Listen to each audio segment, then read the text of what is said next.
In Sangamon County, Illinois, 4 teenagers escaped from Juvenile Hall in a stolen car. Police are hot on their tail. The Pontiac rockets down the freeway at speeds in excess of 115 miles an hour. Even a semi doesn't slow them down, as the juvenile jailbirds veer around it in the emergency lane. Officers could take drastic measures to stop this chase, but they don't want to harm these kids. However, when the terrorizing teen behind the wheel intentionally swerves at a police unit, officers have to clamp down. With another cruiser joining the chase, police show they mean business. But the dangerous delinquents won't give up. Instead, they jerk the steering wheel to the right, sideswiping the nearest police unit. Incredibly, the cruiser holds the road. Now these kids are in serious legal trouble. Police are determined to take them down fast.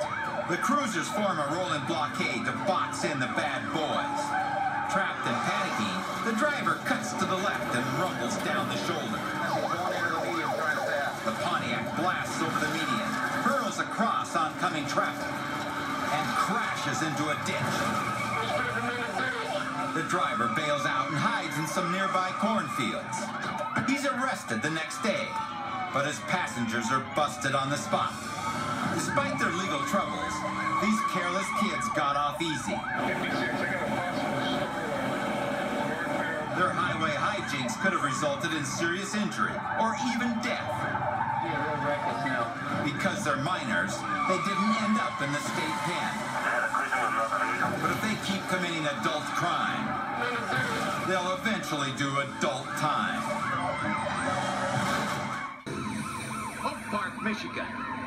A midnight car alarm sets off a high-speed chase toward Detroit city limits. We had a crime spree going on with stolen vehicles, and this gang was hitting Jeep Cherokees. And we had lost 10 or 12 of them in the previous 3 weeks. But there's a hitch to the pursuit. Oak Park policy prevents officers from continuing a chase out of their jurisdiction. The officers have to catch the gang red-handed before they cross into Detroit, or they'll get away scot-free.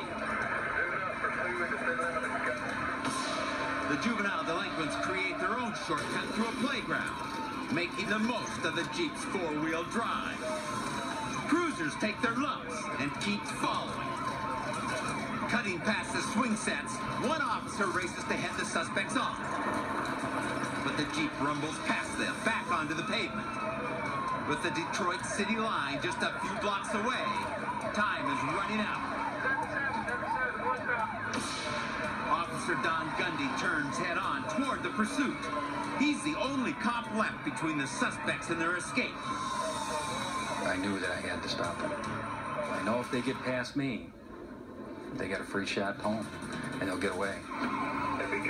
The officer hogs the road. If the young punks want out, they'll have to do it the hard way. The driver suddenly veers onto a cross street and rams into a parked car. One of the kids tries to bail out, but the violent ride's not over yet. With a chunk of its bumper dragging under one wheel, the Jeep loses traction and turns too wide.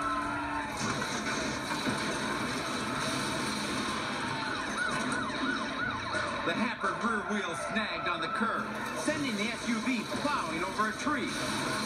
The top-heavy vehicle flipped belly up and bashed the boys against the roof. Two of the passengers scrambled out through the shattered windows. The driver and a fourth accomplice are nabbed on the scene.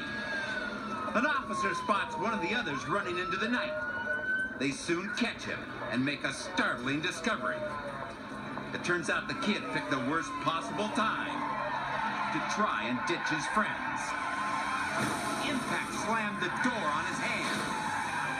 When the cops track him down, he's in desperate need of medical attention, his hand permanently disfigured.